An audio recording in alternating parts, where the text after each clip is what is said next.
In today's show, but it's a real thing. If one person got upset with me, I would harbor that for months. What am I going to do? So-and-so doesn't like me. Now I just don't give a shit. Osho said that the greatest fear that we have to overcome is the fear of other people's opinions. And that's really well said. Yeah, we are. I'm subject to that. You're subject to it. Sounds like you're conquering it better than others.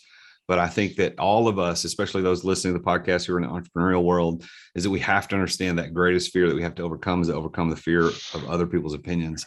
And it doesn't mean you walk around as an arrogant asshole or a jerk and you just don't care what people think. It's about being completely detached and disconnected from their opinions. And that's not a value statement about you as a human being. So I appreciate your candidness and sharing that perspective.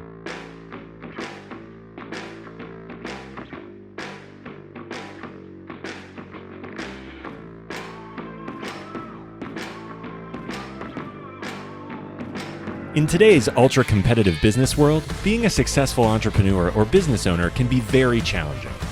Fortunately, contemporary times have blessed us with resources for tackling those challenges and getting us to success more quickly than we could have imagined.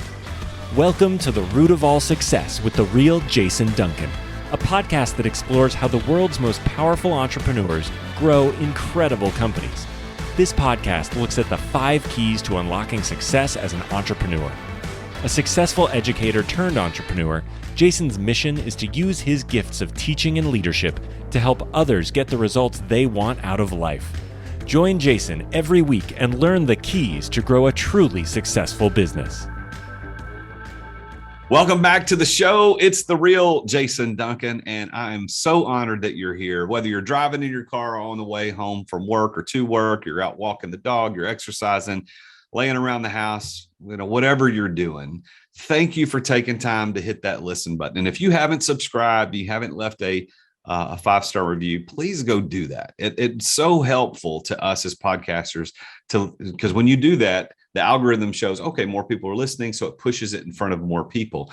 I would love to say that I get $1 for everybody that subscribes or listens, but I don't. It's not about making money. It's about delivering value. And I want to deliver more value.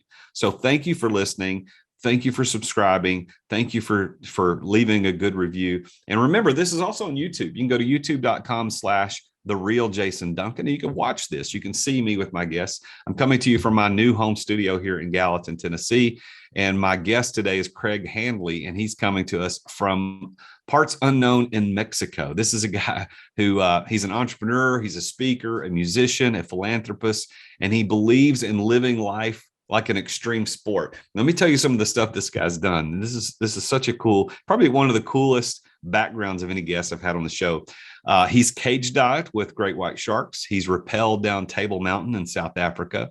He's driven the Baja 500 trail in Mexico. And we're actually going to talk about this on the show because I'm really interested to know how he did it, why he did it, and how he got access to it. He's hiked through the jungles of Malaysia.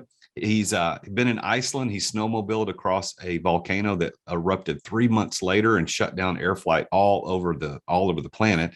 He swam the Blue Lagoon. He's dove the famed Silfra Fissure, which is the only dive in the world between 2 continental plates, which is pretty interesting. And he's the 85th civilian ever to jump out of a plane at over 32,000 feet. And he talks about being the last guy out of the plane on the show today. And you'll know why once you listen to the show. He's been to Necker Island, hung out with Richard Branson down there, and there was a beginning to his really cool beginning to his adventurous life. Began through an event at Necker Island with Richard Branson and a cliff diving incident. So I want you to listen very carefully for that part of the story too. He's an expert in Hispanic marketing, which is a very interesting thing we're going to talk about on the show. He's also an expert at direct response marketing, sales, and brand expansion. He's the CEO and founder of the hugely successful Listen Up Espanol, which was named #1 in the business products and services in Inc. 500 list and number 27 overall. He said, I think he reveals in the show that he grew over 6,500% in 3 years. His businesses employ over 1,000 employees, and he's collectively done over $500 million in sales in the last 5 years. That is impressive. He started his professional career as a paper boy as a kid, outselling everybody. He's going to talk about that story, winning a trip to Disneyland. And then he went on to won all kinds of awards as a door-to-door insurance salesman. And then he ends up in the marketing space. And now he's wanting to become a major songwriter. He wants to get a record of the year, wants to win a Grammy. Craig Handley is one of the most interesting guys you've never heard of before. So please help me in welcoming Craig Handley to the show today. Well, Craig, welcome to the show, man. We've been trying to get together to get you on this show for a while, and I finally caught you in Mexico where we can do the Zoom together. So thanks for being here.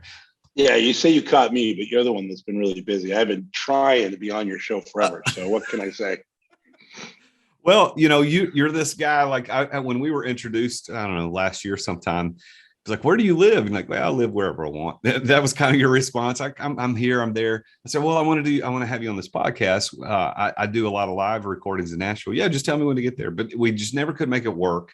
But I'm really glad that today we are making it work. And we met live in person, month before last, not too long ago. It all goes by so fast. It wasn't that long ago, but yes. It wasn't that long ago, but we met in Florida at an event, and you're a cool guy, and I'm really excited about learning your story today, man. So, as I said in the intro, you've got such a weird and interesting past, man. So all this cool adventure stuff, living life like an extreme sport. How did you get into that type of stuff? Before we get into entrepreneur stuff, we'll get there in a minute, but like, how did you get interested in doing all these extreme things with the sharks and snowmobiling and rappelling? What's up with all that? After my first divorce, of course I was sad for a while because it wasn't my idea, but I kind of just, left because I got married young. I think I was 22. And so I didn't do a lot of crazy things in my 20s. And here I am 35 years old and kind of have this new lease on life. And I'd always wanted to travel. And so I started doing a little bit of travel. And as my business gained success, I was invited to Necker Island. And I was out there on Necker with Branson. And he says, well, let's go to Mosquito Island. So we went across to his other island over there that he owns. And they hiked up to this cliff, and everybody was jumping in the water from this cliff. And I got to the edge and I couldn't pull the trigger. I couldn't step off the edge, and a fear mindset. It's funny. I felt probably like a lot of people who are working at Walmart but have a dream do. I had that fear hold me back, and so I recognized that as a weakness, and I regretted not jumping, I think, more than if I would have splattered across the rocks, And so I just decided at that point that I was going to live my life a little bit fuller. And instead of, being afraid, I was going to live without fear. And ever since then, I wanted to be first to jump, except for when I did the halo dive out of an airplane from 33,000 feet. I wanted to be last there because the last person jumped from the highest elevation. So, it was a contest, right? So I sat in the very back of the plane and waited till we were at 34,000 feet before I jumped out after everybody else had gone. Because the weight of the plane, so the more people leave, the higher the plane can go. Wow. So out of all the cool extreme things that you've done, and I listed those, I talked about those in the intro. What's the one that stands out above and beyond all the rest? Oh, having kids is the most extreme thing I've ever done because they're and I didn't even mention that in the intro. So tell us about your kids. Yeah, I have 6, but 5 of them are mine, and one of them is a kid who just kind of moved in when he was 12 and didn't leave. So I call him my son. I know he's not officially adopted or anything like that, but yeah, I've got 4 kids that are all in their 20s, and I've got an 8-year-old little girl who I have fun with, and then my other my son, not son, is 26 or 27, living out in LA as an influencer. So all kinds of, my daughter's trying to become a vet and open a dog rescue, and I think you met her too as well. And I get another son who's kind of figured it out, and a daughter who's figuring it out, and they're all fun. So out of all the extreme stuff, the highlight of all is it's being a dad. Raising kids. Who thought that would be fun? No, it is fun. There's rewards there, but it was also, there's also plenty of challenges. But on the extreme side, I don't know, I did the Baja 500 through from from basically North Mexico down to Cabo, and $250,000 car, and you're driving up a waterfall, shredding tires going up these, $3,500 tires that are on this vehicle. You had to have insurance because you were definitely going to get your car injured at some point. It was extreme driving, for that Baja 500. So I think that might have been the most fun one that I did. Or Iceland was full of adventure because we went caving and we dove in the Sulphur Ravine and we snowmobiled in a live volcano, and that volcano happened to be the same volcano that exploded 3 months later, that shut down all the airports several years back. And so, it would have been fun if it would have exploded while we were driving on it. It would have been like an action movie. Go! It was, but yeah, so I don't know. They all kind of go into that great, that great box in my head, and one of the things that was really extreme is when I got to meet Ringo Starr. I went to his birthday party, so I didn't just get to meet him. I got to talk to him and get to know him a little bit, and because there was like 100 people there, so that was kind of cool too. That was nice. So where was that? Where was that party? In LA. David Lynch had thrown him a birthday party, the Love and Peace Award he gave him for his birthday, and it was kind of cool because a lot of the people from Ringo and the All-Star showed up to celebrate Ringo. So Joe Walsh was there, and all kinds of famous people that I grew up playing their music in my driveway when I was in high school. So it was kind of a great experience getting to meet all those people.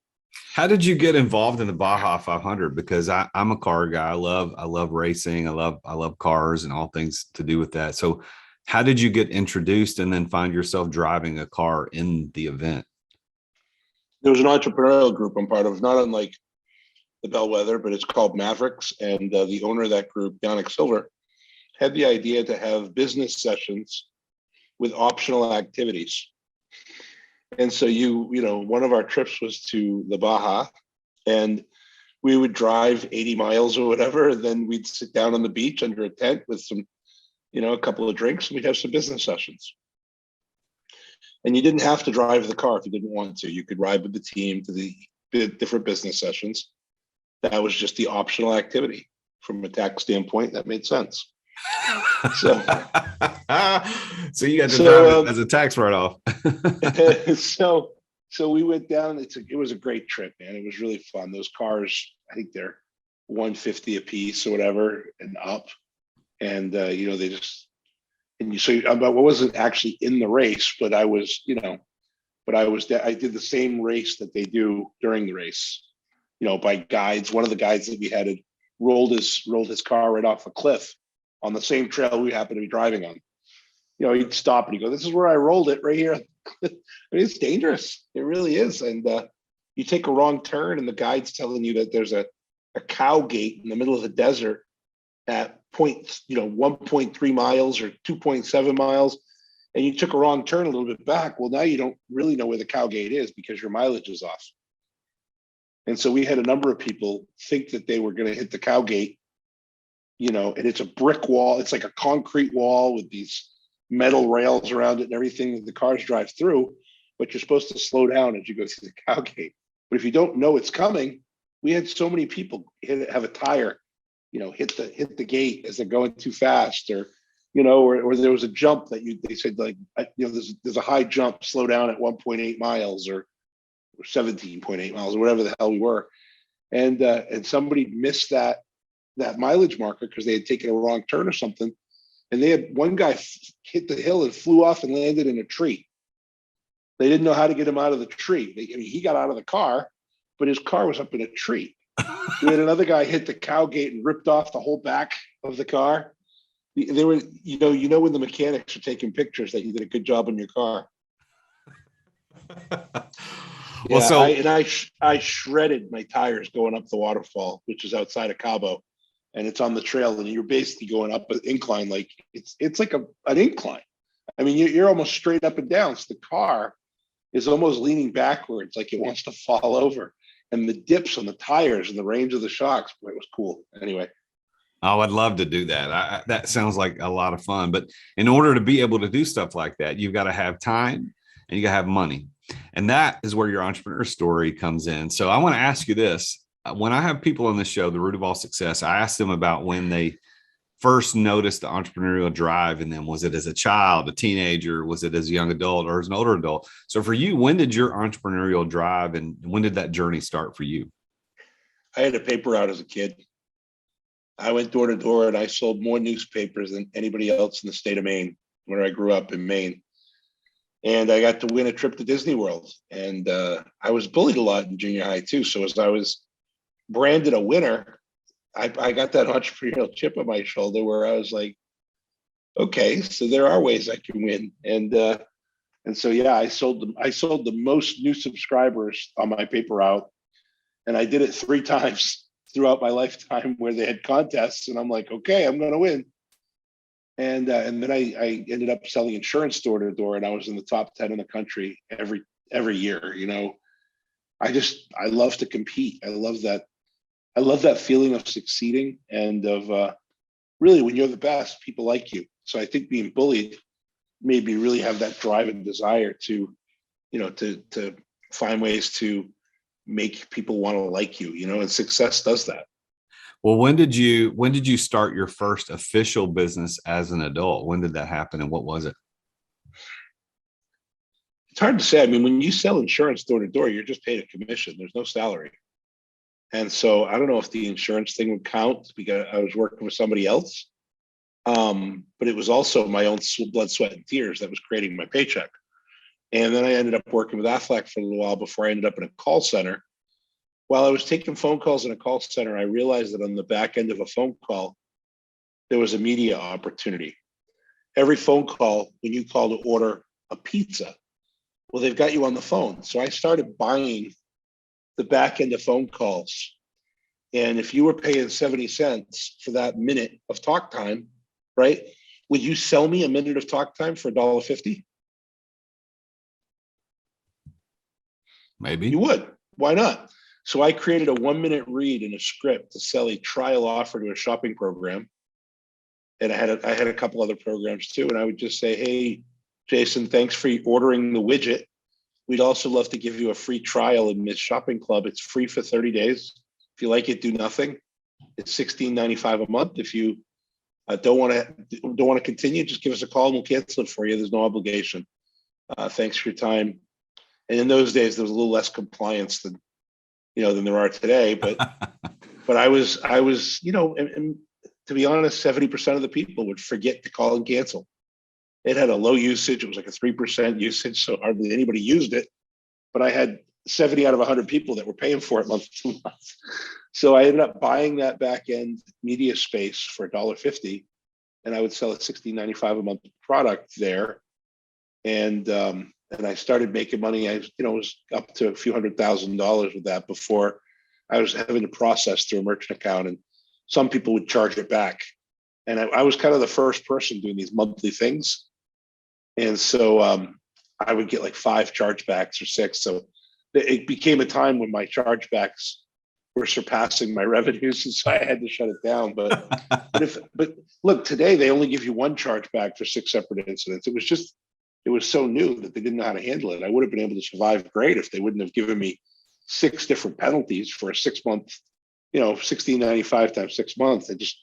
I stopped being able to, refund people. So they froze my merchant account and kept a bunch of money. And so I, had to kind of rebound from that. So that was maybe my first business. Well, then when you moved on at some point into the marketing world, because you've got a very successful background in marketing, you've got a great company doing marketing. When did you get into that specifically?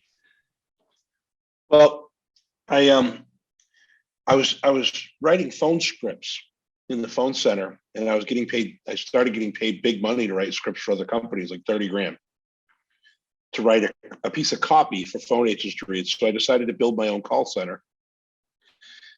And I have had Listen Trust, which is my call center with 800 employees or so. That business has been around for 16 years. We do at least 100 million in sales, sometimes 150, 200 million in sales for our clients.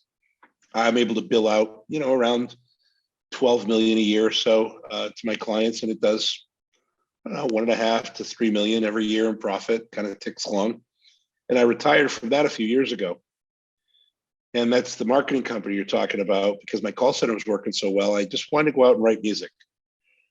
I wanted to retire and write music. And as I started to write music, I realized I needed to brand Craig Handley, just like you brand yourself, the Jason Duncan. So I had to brand Craig Handley. But as I was looking for opportunities, somebody to create my content, that alone was going to cost me, it was an average of $7,500. I got 5 quotes, but the average is like $7,500. And when I say creating content, I'm going to dump just a bunch of video footage and product knowledge or whatever, anything about Craig Handley. I'm going to dump it in the folder.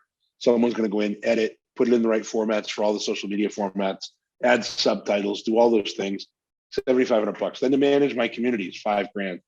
Book me on podcasts, $3,000. There were all these things. $10,000 to build up my TikTok was another quote that I got. Just crazy. So I built it myself in Mexico. I hired 3 people to do Craig Handley's social media. And instead of paying $25,000 a month, I was doing it for about $2,500 with my own little group down here in Mexico. And 8 months in of people saying, "What are you doing? Can I do it for you? Can you do it for me?" I kept saying, "No, it's not a business. It's not a business. No, don't bother me. Leave me alone." Finally, someone on Facebook posted that they were looking for something like a service that they could get for under $20,000. And everybody was like doing following. And the only thing I did in that comment box, I said, "Well, I built it, but it's for me. It's not a business." I was continuing on that path of this isn't a business. Well, when I did that, that's apparently the sales language that you need to use, because 6 people private messaged me and said, "Well, will you do it for me?" And I said, They said, "Well, how much does it cost you?" I said, "Like $2,500. So finally, I got people offering me $5,000 to do the same thing for them. And I'm like, well, 6 times $2,500 a month, well, that's like $14,000 a month in profit. I'd be kind of an idiot to not at least try this, because it's an extra $140,000 a year just with these people, in my pocket. So we gave it a shot, and it worked better than I ever could have expected. All 6 of them referred like 3 people, and then they referred 3 people, and they referred. And today I can't grow fast enough. My team, I'm loading 4 to 6 new clients every week, and I've got a waiting list of around 630 people. Now 600 actually are in like one group. They're all influencers, because what we really got masterful at doing is creating a high level of engagement, and engagement equals commerce. And so influencers who were maybe getting 1 million to 2 million views or whatever, but they were selling $1,000, working with us over 90 days, we were able to get them up to 25,000 to 50,000 in sales. And so that group, I did a couple of influencers, and they have 600 all in the same group, and they all want to join. And so I'm doing like a couple a week there, and then I'm doing a couple of Bellwether members every week. But we're loading 4 to 6 people a week, and there's at least 30 people that are like, "When are we getting started?" And I'm just trying to onboard new hires as quickly as I can. Major League Baseball's talked to me about a deal. I don't know what's going on. I don't know. It's crazy. It's funny how we stumble into the things that end up being tremendously more successful than we would have ever imagined, especially those things that we are really only doing for ourselves. So when you were branding yourself, when did you start? When did you hire those team members to do your stuff? When was that? What year? Oh, maybe 2 years ago. Oh, so yeah, just recent.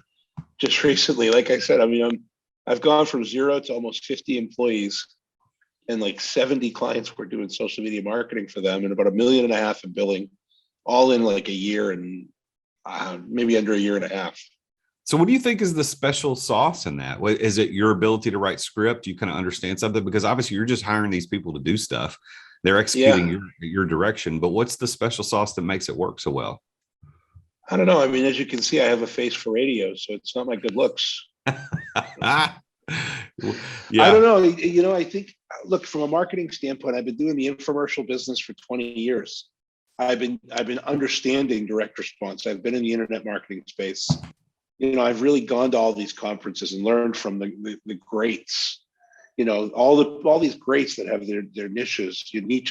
I don't know how to pronounce that word right now.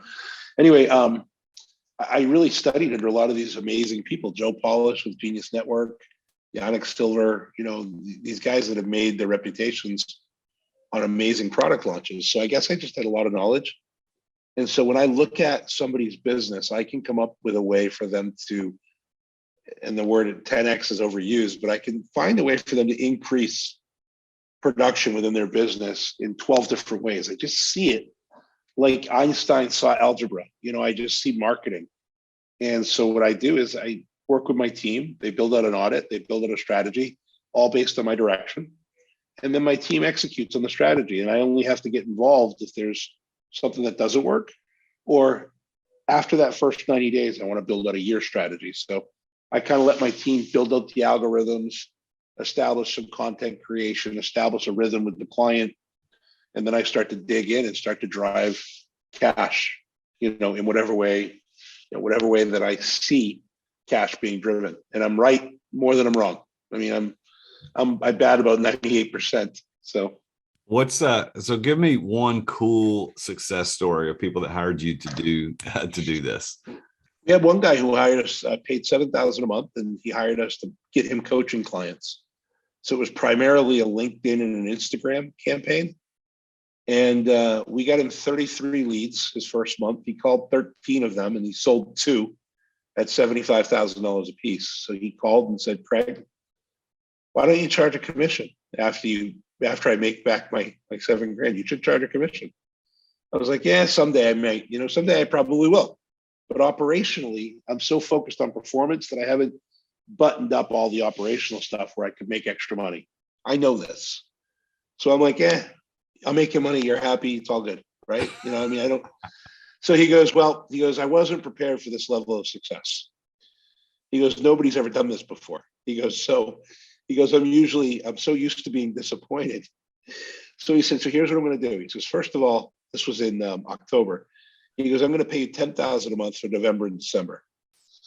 He said, don't ask for the 7. I'm just going to pay you a little extra. He goes, second of all, don't get me any more leads for November and December. He goes, I still have 20 more to call. And I think I'm going to close a third out of those first 13 that I've already contacted. He goes, that's $225,000 for $7,000. He said, and I've got 20 more leads to call. He goes, so don't do any more leads. Just do my social media for November, December. And I'm going to build out my team so I'm ready for this level of success come January, and then we'll get the leads going again. So that was a fun one. That's a good story. So did he get more leads? Did he get more leads in January? Did he get his team built out? Yeah, he did all that. He knew what he was doing, but he needed a couple of months. Another success story is a friend of mine was trying to make the New York Times bestseller list, and he needed 3,000 books in 3 days. And he calls and he goes, I know your team's good. Is there anything you can do? I put a plan together, and over 3 days, we sold over 3,000 books for him. And he made, I forget whether it was the Wall Street Journal, the New York Times bestseller list. It was Dr. Benjamin Hardy and his first book, not his first book, but a book that he wrote called Personality Isn't Permanent. And so that was kind of a fun story. And he did a great testimonial. Like his testimonial kind of helped me start the business because he was so excited about the fact that we moved 3,000 books in 3 days. So how did you do that? How did you move 3,000 books in 3 days? What did you do? He had a really engaged audience. And so we went into his Instagram, his LinkedIn, and his Facebook, and we direct message people. And then we found people who would be willing to share content. And whenever they did, over the 3 days, we just pushed as hard as we could and tried to connect with, one-on-one messaging throughout his entire. And we have different strategies for book launches, but that was the only one that was going to get him book sales in 3 days. And we had some people order 4 or 5 books. We had one company through LinkedIn, they ordered, 500 books. And so we just, we tried to use our influence and the sheer volume of people that I could push in a project. With a call center, I could push 800 people at a project if I needed to. So I just pushed a lot of people to this project, and his audience was really receptive and they really respected him. And so they bought the book and they shared content. And we ended up hitting the number. So how did you become an expert at Hispanic marketing? That's a kind of an interesting part of your story. So tell me about that. Well, I was going to build a call center, and I thought, well, I could build a US call center. But when I started really studying, I recognized that there was the only Hispanic center I could find was like that specialized in direct response I found one center doing it, but they weren't what I would call a soft offer center. In English, there are giant call centers like, there was a West and a Convergys and all these big centers, but there were a lot of what I would call boutique centers too. And the boutique centers were, Talk America or, all these little call centers where, and Talk America had like 1,000 employees, but they did what was called soft offers. They sold on the phones. And so I said, well, I'm going to build a soft offer Hispanic center, thinking I wasn't going to be competing with anybody. And what happened was we started taking on like trial offers and things like that. And because we were a sales center, one of the call centers that was competing with us in Spanish, they were closing at around 15%. We were closing at 27%. Wasn't even close because we hired and trained people how to sell. And I used my $30,000 script writing experience to create amazing scripts. That business grew year over year in the first 3 years, 6,994%, putting us at number one on Inc. 500's business and product services category, number 27 in the overall list of fastest growing companies. So we caught it the right way. We thought, why not do Spanish? Because nobody else is doing it. And then we caught a couple of campaigns and we just crushed it performance-wise. And so all of a sudden, we went year over year from about 150 people to at one point we had 1,400 people. And that was from one year to the next. It was crazy. We went from billing a couple of $1 million to billing $15 million, just almost like that. So, wow, that is amazing, Craig. That's it's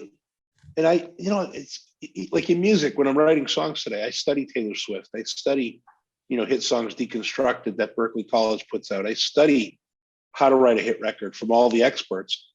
I did the same thing when I first built my call center. I studied Hispanic marketing in the US. I studied enculturation to understand how Hispanics look at infomercials differently from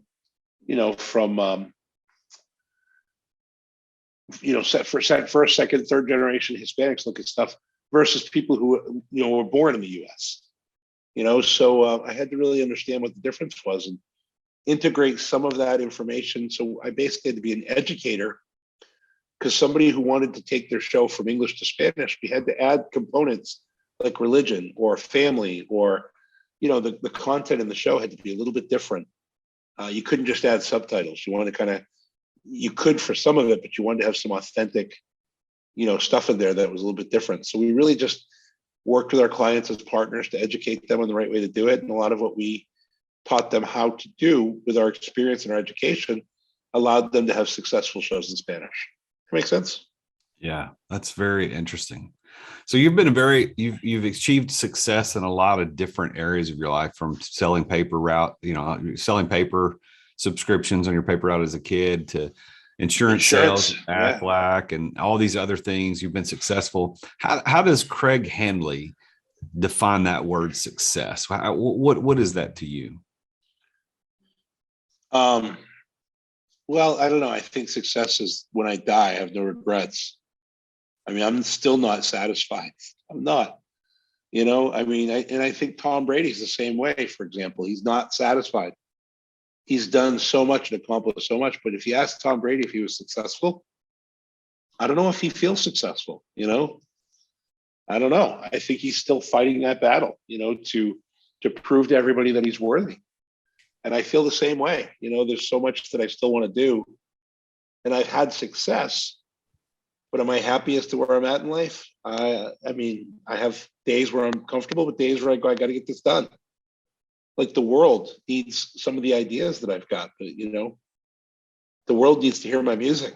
I need to have a record of the year. I don't just want to win a Grammy anymore. Now I want to write a record of the year. And I think I'm absolutely capable of doing it. Wow. So how much time are you spending on the music writing and recording now? Really about 8 hours a week. I write 3 new songs every week. I guess it's going to be a little bit more. I just got some homework. A friend of mine put a program together about leveling up, and he gave me an hour a day worth of homework. So I guess I'll be putting in about 16 hours a week coming up. Interesting. Well, I've got this theory that I talk about on this show, Craig, and I don't know that you and I've ever had a conversation about this, but I started this show back in December, started recording back in December of 2020 as a way to investigate this theory I have about how entrepreneurs like you have unlocked success.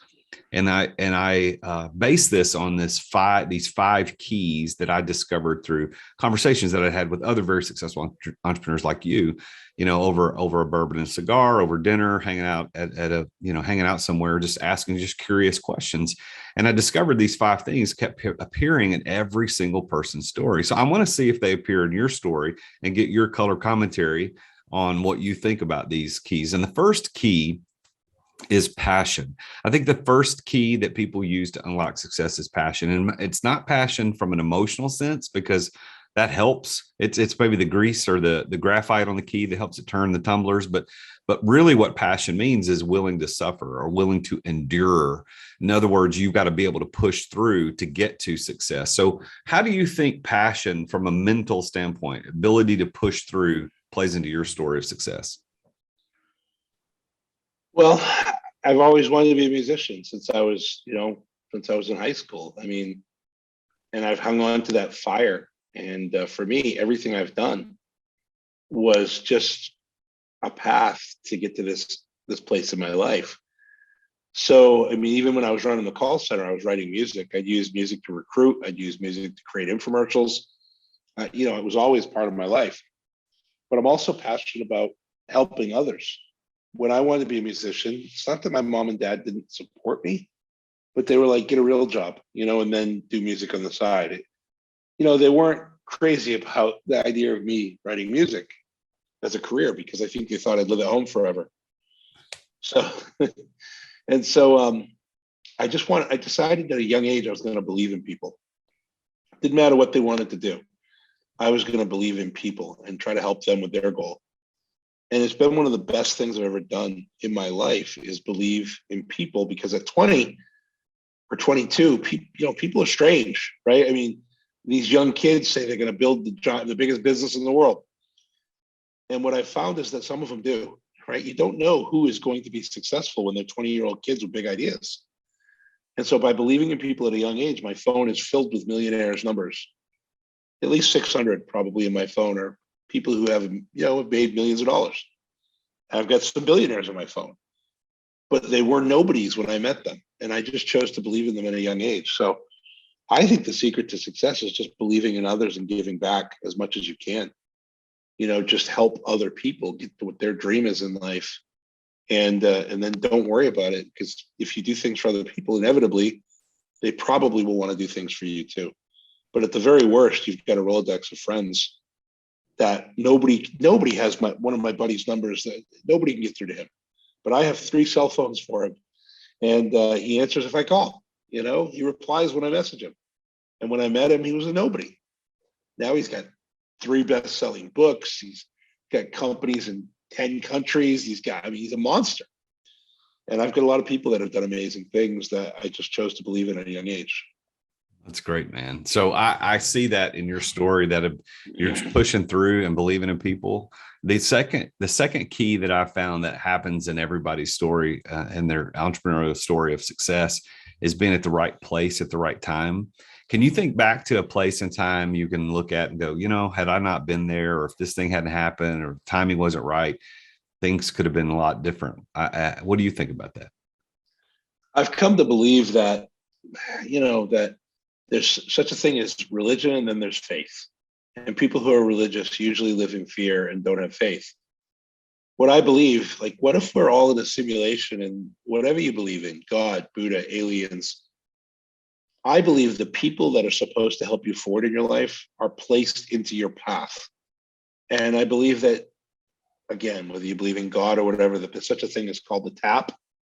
And I listen and feel for the tap. And whenever I put my body in a state to believe and have faith, I'll be in an elevator and I'll turn around and I'll just talk to strangers in the elevator, because I know inevitably one of them is in my path for a reason.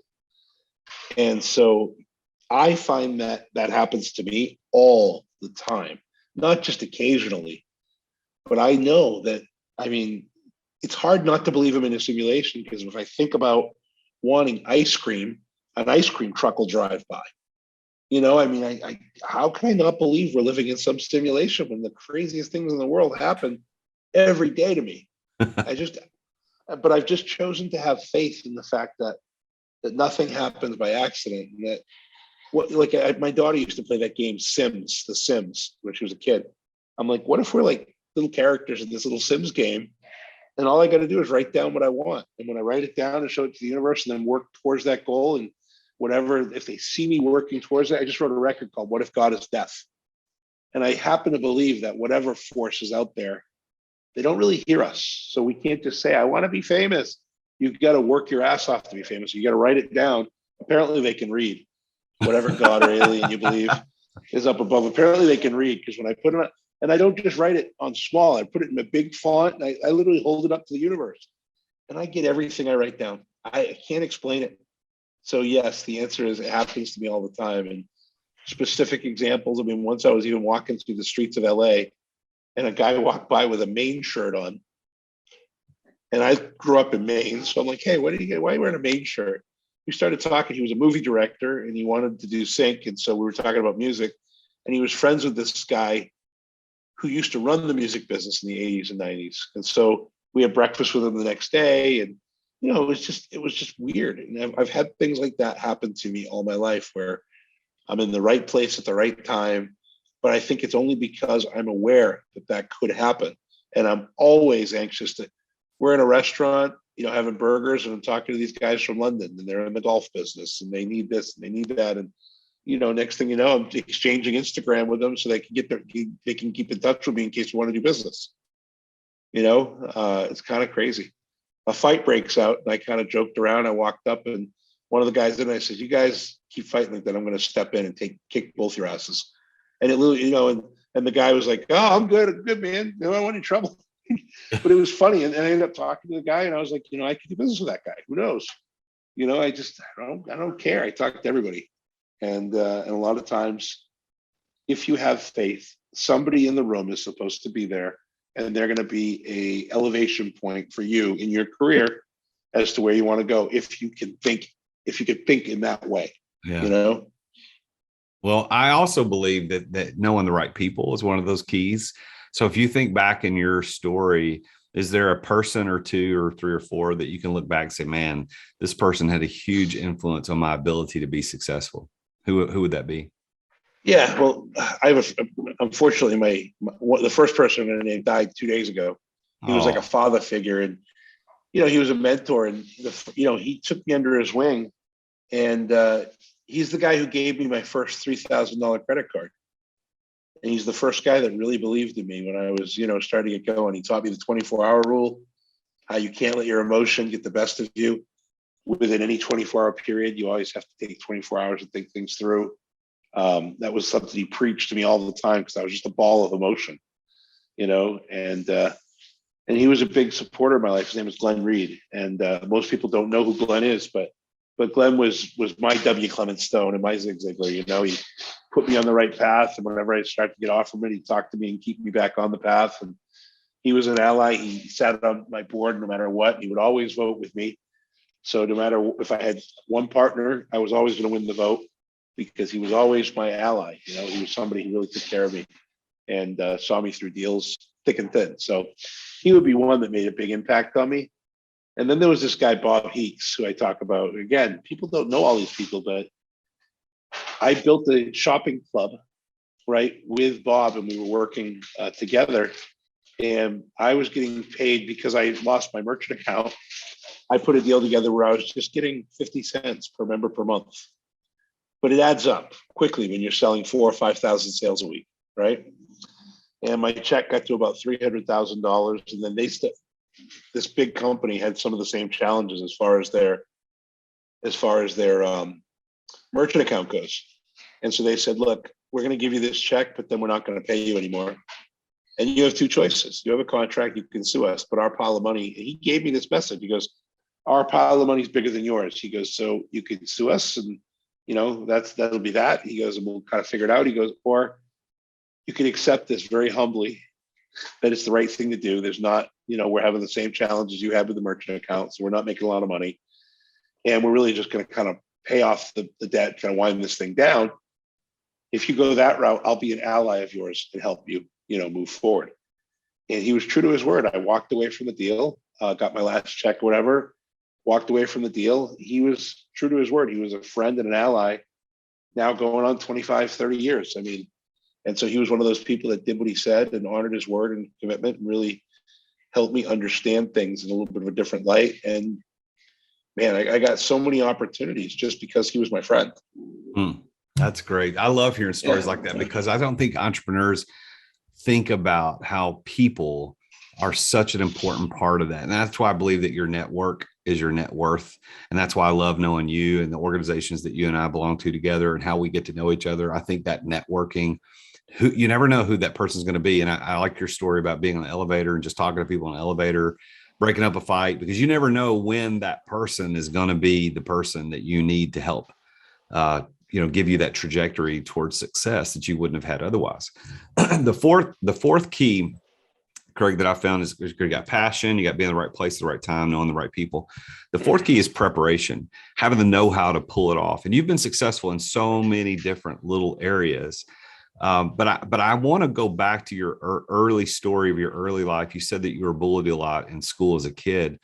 I want to say that I believe that is probably the best preparation grounds for you. While it was sucked at the time getting bullied, nobody likes that. I had a couple of instances where I was bullied as a kid. It wasn't pervasive, maybe like yours was, but it's formative. And I believe that your success as an entrepreneur, based on your story, is related to that. What do you think about it? Absolutely. Yeah. It puts a chip on your shoulder. It really does. I mean, and I moved schools. I got bullied so much that I moved schools as a freshman. And the first kid that spoke to me sideways, I tackled him and beat him up because I wasn't going to be bullied anymore. I also joined the gym. I started working out. And before I knew it, I was benching 500 pounds. Great for my high school football career, And I'm still a big guy, I mean, I could be less big now and probably be happy with it. But for all my life, big was safe. Nobody wants to mess with the big guy. And so it definitely shaped my life. And, it shaped it in some ways that were positive, but also some that were negative. For example, there were shows when one of my friends was speaking on stage, and I'd just grab a couple of tequila shots and walk up on stage and just do shots with them because I needed to be loved. And so I needed to be the center of attention.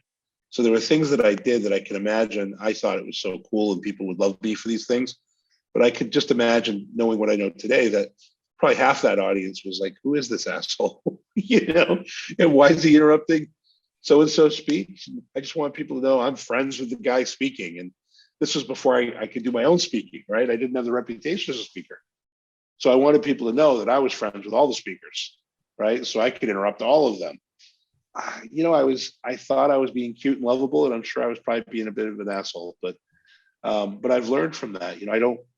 It took me, 45 years, but I finally got comfortable in my own skin as to knowing who I am and what I am. And I'm a really good marketer and I write really good songs, and I'm really successful at bringing talented operations people who rally around me to execute on my dreams and my visions, and so that's who I am today. And so if people criticize me today, it doesn't bother me anymore.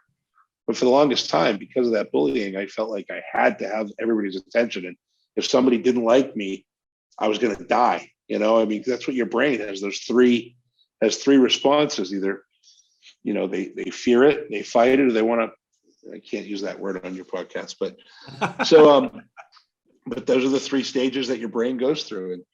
And so, but it's a real thing. If one person got upset with me, I would harbor that for months. What am I going to do? So-and-so doesn't like me. Now I just don't give a shit. Osho said that the greatest fear that we have to overcome is the fear of other people's opinions. And that's really well said. Yeah, we are. I'm subject to that. You're subject to it. It sounds like you're conquering it better than others. But I think that all of us, especially those listening to the podcast who are in the entrepreneurial world, is that we have to understand that greatest fear that we have to overcome is to overcome the fear of other people's opinions. And it doesn't mean you walk around as an arrogant asshole or a jerk and you just don't care what people think. It's about being completely detached and disconnected from their opinions. And that's not a value statement about you as a human being. So I appreciate your candidness and sharing that perspective. Craig, the fifth and final key that I found as a key to success for entrepreneurs like you is that they had a plan. And plan doesn't mean written business plan, because actually that is very seldom seen in the successful entrepreneur's life. But the plan I'm referring to is, what's the plan to finance this thing? How are you going to get the money to make this happen? And I think it's interesting you tell your story about the marketing companies. Like, okay, I was going to have to pay 25 grand to do this in pieces, or I could pay $2,500 a month and I could have my own team do it for me. So that was a plan. And then your second part of that plan was when enough people finally said, listen, I'll pay you, I'll do arbitrage, I'll pay you more than what it's costing you to do it. That helped you do it. But is there other parts of your story of success that you can look back and go, yeah, this is how I financed this thing. This is how I made this happen with money? Yeah, it's all, it's funny. I never really think of it like that, but a good example of what I'm doing today. I have a client that I'm doing all the social media marketing for. It's a sleep aid product.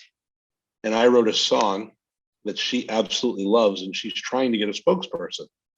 So she had the idea of using this song in a commercial. So she said, I really want to get Carrie Underwood or Faith Hill to be my spokesperson. She goes, and I want them to sing this song as part of sponsoring my product. I already can picture the commercial. I already know what it's going to do. She goes, but then I want them to also be a spokesperson for me in the long run. And she says, I'll give you $1 million. And so I'm literally building my music network, talking to, top level, management.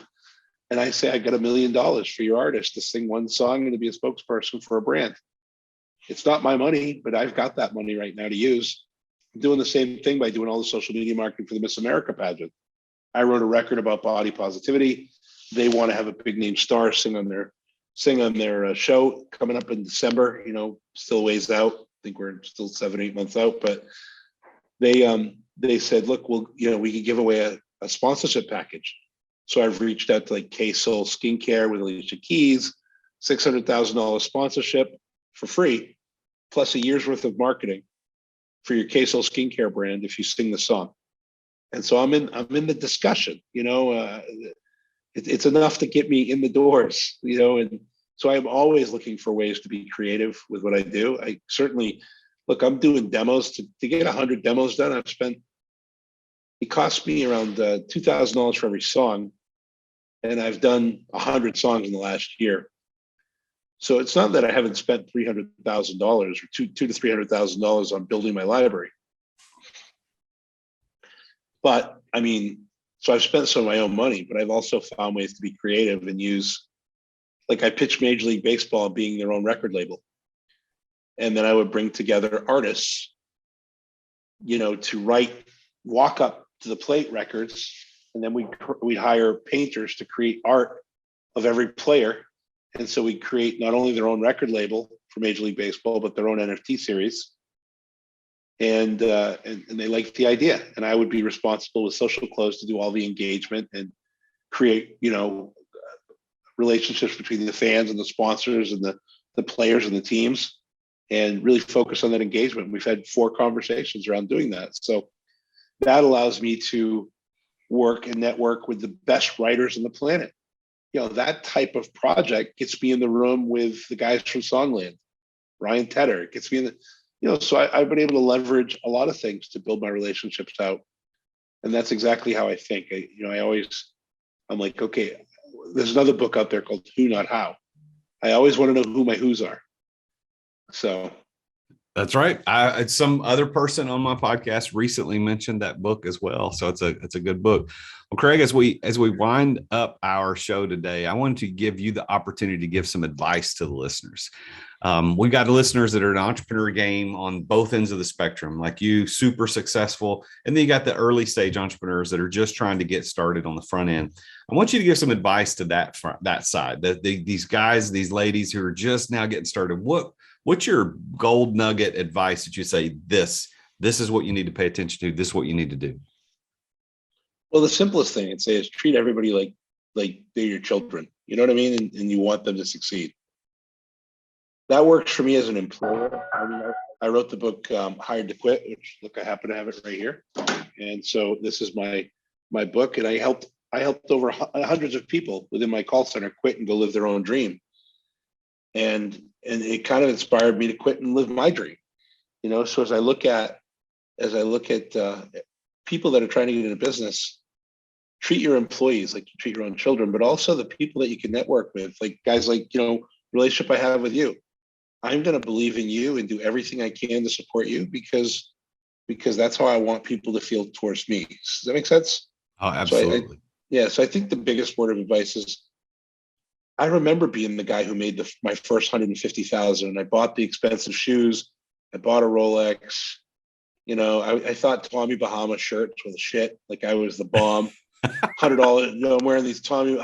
Everybody used to laugh at me about my Hawaiian shirts, but I thought that was, I was it, and I wouldn't share my ideas with anybody because that was going to be sharing confidential information. And now, whenever I hear somebody say confidential information, I laugh. I'm like, nothing's confidential, really. Everybody's got great ideas. It's those who can execute on those ideas that are going to make it happen. Right. Execution is the key. And you've got to be enough of a unicorn for people to want to work with you. In Major League Baseball, when I met with them, we're not going to sign an NDA. Yep. That we could steal any idea that you give us. Yep. We probably will because we don't need many people to support us. I understand. Let me just try to help you. And if there's a reason you want to keep me around, great. If not, I'm happy to even work within the teams to help them. I said, I just think it's a great idea, and I think you guys should be part of this. And I said, there's one role that I think I can at least one role, maybe more, that I can operate in that nobody else can. So I want to share the idea. And the one role was me being able to pull together a list of songwriters who could pump out, I don't know how many players there are in Major League Baseball, but I'm like, we got to pump out 500 records. I could pump out 500 records in a matter of weeks with enough writers. And we could create playlists on Spotify for the AL East, the AL West. We could do all these things. And then I've got artists that do at least one painting a day. So we can start creating NFTs and creating the experiences like this. And we'll recruit other artists. We'll have collections by this guy, this guy, this guy, this guy, and this girl, and this girl. So I don't know. I just, yeah. Well, I know. So I don't know if Carrie Underwood is listening to the show, but if she's listening to the show, if anybody knows her, just connect her with Craig, make it happen. Carrie is my Hollywood crush. My wife knows this, so it's not a secret. So if she's listening, I'd be happy to know that she's listening. I think everybody's got to admit they have one of those Hollywood crushes. Well, Craig, how can people get in touch with you, man? I mean, I know that people are listening, going, I got to get in touch. Yeah, I'm easy. I'm at Craig Handley on almost everything: Facebook, social media, Instagram, LinkedIn. I managed to get those domains before anybody else did because I was doing the AOL dial-up thing, boom, boom. So I bought all those things as soon as I had a chance. So it's Craig Handley, CraigHandley, right? That's correct. And then if somebody wants to email me, I'm just Craig at Listen Trust, which is my call center, or Craig at Social Close, which is my marketing company. So I'm pretty easy to reach. I think I even have my cell phone printed in my book. So if you Googled my name, you probably find my cell phone too. Just text me. Don't call me out of the blue though, but text me. I don't mind. So Craig, man, it's such a pleasure to talk with you. Kind of peeling back the layers a little bit of a big personality, a great guy to hang out with and be around, very successful. So thank you for being on the show. It's been an honor to chat with you today. Yeah, I appreciate it. Thanks. Well, there you have it. You've got a guy living life as an extreme sport and incorporating tremendous success as an entrepreneur into all of that extreme stuff. And Craig's a great guy. We met, as I alluded to in the show, through a mutual organization that we belong to, and he's just a fun guy to be around.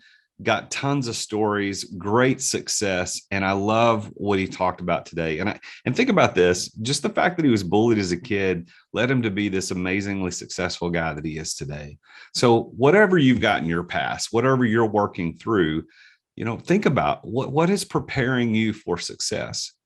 Don't underestimate the pain, because the pain might be something that's pushing you towards greater success than you would have ever had the pain not been present.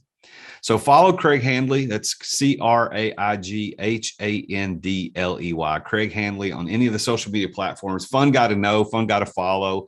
And he and I are going to do some work together in the future with my mastermind group. So just stay tuned.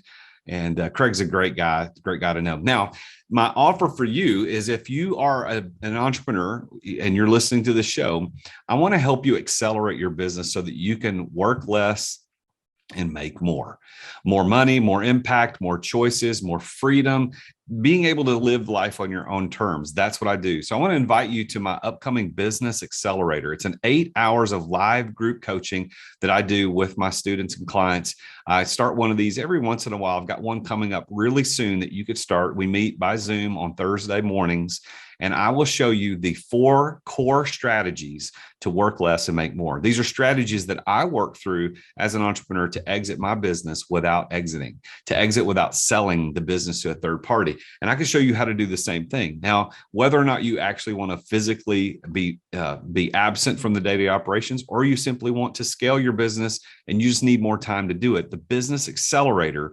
program gets you there. Go to exitwithoutexiting.com. Sign up for this next Business Accelerator, and what you will walk away with is you'll have a delegation plan. I'll show you exactly how to delegate to other people to free up your to-do list. I'll also show you how to eliminate stress from your life by managing your time and your focus. I've got this 10-block weekly schedule that I'll show you exactly how to do that'll manage your focus and ways to free up at least 50% of your time on a weekly basis. I'll also show you the 3rd core strategy, which is how to establish systems and processes, specifically a sales system. We've got a 3-part sales system that you'll learn that'll help you close over 40% more deals than you did before. And then the 4th core strategy is invest in people. Part of what you walk away with is a 10-part hiring plan, how to find, hire, and onboard the right people. If you want those things, you can get them for a very small investment, an investment in yourself, for the future of your business and your family, for that working less and making more life. So go to exitwithoutexiting.com, sign up for the next one. Reach out to me if you want to talk about it. But thank you for tuning into the show. Make sure you tune in again next week when I talk with yet another amazingly successful entrepreneur about his or her journey to success. Until then, I am the real Jason Duncan, and Jesus is King. Thank you for listening to another edition of The Root of All Success with the real Jason Duncan. If you've enjoyed this week's episode, we invite you to visit therootofallsuccess.com to access the show notes and other helpful resources. Take charge of your business. Grow it from great to incredible. Join us again next time here on The Root of All Success.